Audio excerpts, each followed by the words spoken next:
Seguimos acá en Panorama Político de Noticiero Guatevisión con las periodistas del noticiero, las periodistas de política, ahí las que hacen temblar ahí a un par de políticos en las fuentes. Hablemos de un tema que es como muy dramático y que sin duda es de los que más está afectando a muchas personas en todo el país, y me refiero específicamente a la migración. Vemos como por un lado los jóvenes y toda esta parte productiva está siendo expulsada del país debido a estas faltas de oportunidades, y por otro lado en desbandadas están viniendo grupos muy grandes de personas que estaban migrando por todo este tema de Donald Trump y su elección como presidente de los Estados Unidos, y cómo hemos visto la facilidad con la que han sido estafados de parte de coyotes, de parte de grupos criminales que les dicen, incluso les dan hasta ofertas para que se vengan a Guatemala con tal de que no sufran con todo lo que se viene con Donald Trump, si es que se vienen. O sea, este tema de migración preocupa mucho porque ¿a qué vienen esos guatemaltecos que regresan al país? Primero, todos los que se van es porque no hay oportunidades. Segundo, si regresan, ¿qué oportunidades van a encontrar en este país? En donde la tasa de desempleo aumenta cada día, en donde la educación pues es pública y privada, porque la pública no sabe salir adelante y porque realmente no es para todos, porque no llega a todos los lugares, y aparte donde la seguridad, pues muchas veces, a veces vemos el problema de la seguridad y nace muchas veces por esa falta de oportunidades, porque la gente tiene hambre, no tiene trabajo, no tiene oportunidades, entonces pues lamentablemente toman la decisión de delinquir y bueno, otras veces que se van. Creo que este fenómeno de Trump ha generado pues mucha incertidumbre, y que también malas personas se estén aprovechando de esta situación y estén jugando con la pobreza de la gente, porque no solo les están vendiendo una idea errónea, sino también les están metiendo miedo, y que ellos pues se endeuden finalmente para poder pagar un viaje que todo el mundo sabe que podría salir mal, porque esa travesía no es fácil. O sea, no es fácil viajar tantos kilómetros, muchas veces caminando, otras veces arriesgando su vida, porque hasta son extorsionados, secuestrados, ultrajadas las mujeres. Entonces son como creo penas que de muerte es demasiado para todas estas personas por ser pobres. Y es que al final el Estado de Guatemala es el que ha fallado desde el principio al no brindar estas oportunidades y obligar a estos guatemaltecos a irse del país. Y si regresan, pues con condiciones peores a las que se fueron. O intentan volverse a ir otra vez. El Estado, pero también estos espacios y estas oportunidades de empleo, por ejemplo, creo que también es el sector privado el que tiene que abrir estas oportunidades, por ejemplo, de empleo. Esta semana, a propósito de la realidad que se vive en Guatemala, tuve la oportunidad de ir a Cuilapa, Santa Rosa, y toparme con la experiencia de un hospital en el que las personas, los pacientes que llegaban no solo con emergencias y con grandes padecimientos, en algún momento nos contaban que les había tocado que pagar la gasolina de la ambulancia, les había tocado que pagar el algodón, las agujas, les había tocado que pagar prácticamente todo, porque este hospital, por innumerables casos de fallas administrativas, había cometido muchísimas anomalías y no había podido dar estos servicios al hospital.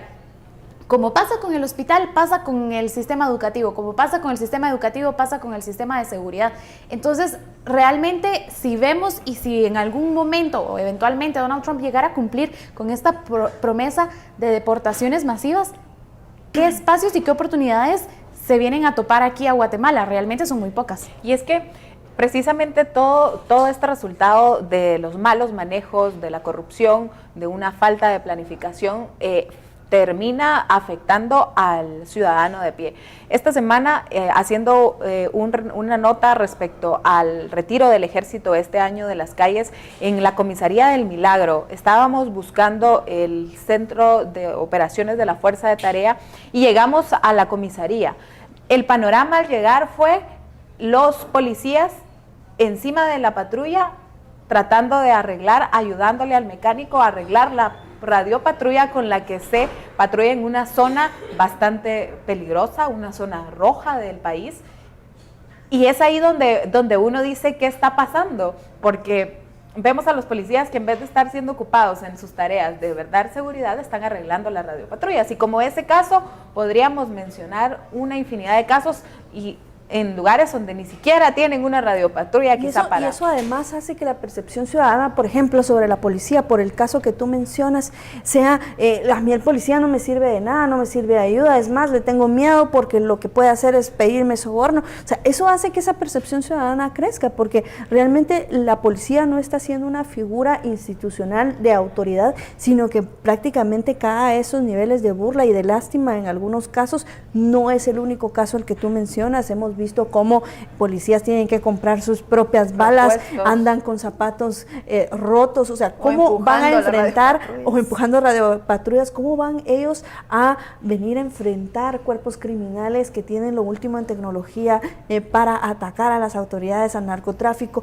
cómo van a ellos a enfrentarse a ejércitos del crimen en estas condiciones. Veíamos el caso de salud, la gente llega a los hospitales a morirse en muchos casos porque debe comprar hasta los algodones, gente que, por ejemplo, vive con menos de $1 al día en sus casas. ¿Cómo hacer con todas estas situaciones que finalmente desembocan en estos círculos de violencia, círculos de inseguridad, círculos de corrupción? Y es que finalmente las cosas no van a cambiar, o si se esperaba que se cambiaran en el gobierno, en este gobierno o en un año, eso no va a pasar. No. Estamos hablando de que se tienen que iniciar los procesos para comenzar a darse los cambios, pero para esto sí se necesita de un plan, de una dirección y de una cabeza que esté al frente de todos estos, impulsando todos estos cambios, y un equipo real, ¿verdad? Sí, yo creo que era lo que hablábamos al inicio, ¿verdad? Ese reto en el tema de la recaudación tributaria, de hasta dónde se van a destinar estos dineros del pueblo.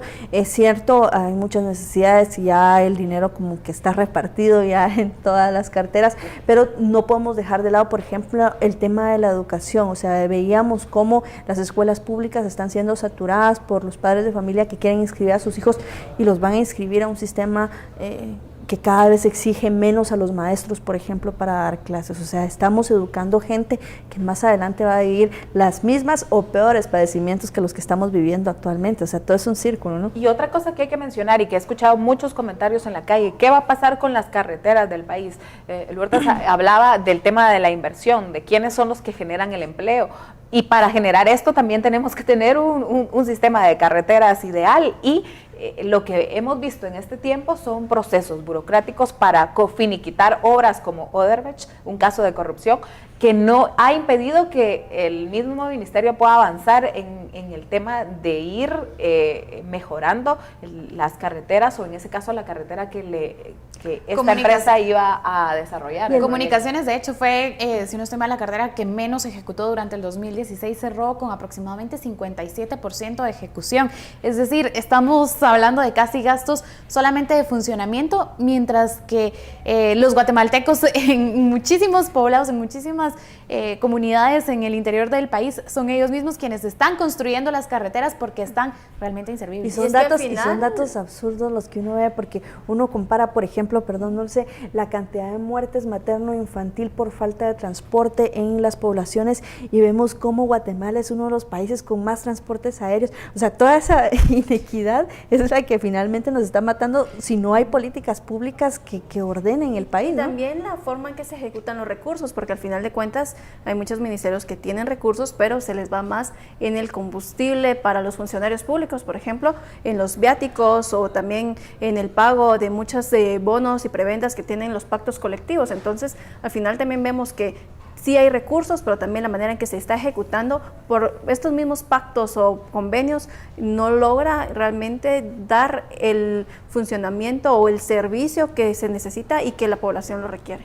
Vimos, por ejemplo, platicábamos entre el corte una interioridad de lo que platicábamos hace unos minutos, el asunto de cómo ir a la SAT a querer uno pagar sus impuestos, a querer solventar o lo que sea, se convierte en una tortura, porque no solo son las colas largas, sino que es el trato, la desorientación que tiene el ciudadano, y así es absolutamente con todo. Es como ir al RENAP, como ir al Ministerio de Finanzas, como ir a pedir antecedentes penales. Veíamos esta semana las fotos de la gente haciendo esas largas colas. Bueno, en fin, sin duda el organismo ejecutivo tendrá muchas tareas pendientes, muchas cosas que ordenar, también el organismo legislativo y el judicial, y por supuesto usted como ciudadano, esa tarea de fiscalizar que eso se dé. Muchísimas gracias por acompañarnos en este panorama político de Solo Mujeres. Muchas gracias a ustedes por estar con nosotros. Recuerde, se queda en la compañía de Guatevisión. Mañana la emisión dominical con nuestro director Haroldo Sánchez. Muy buenas noches.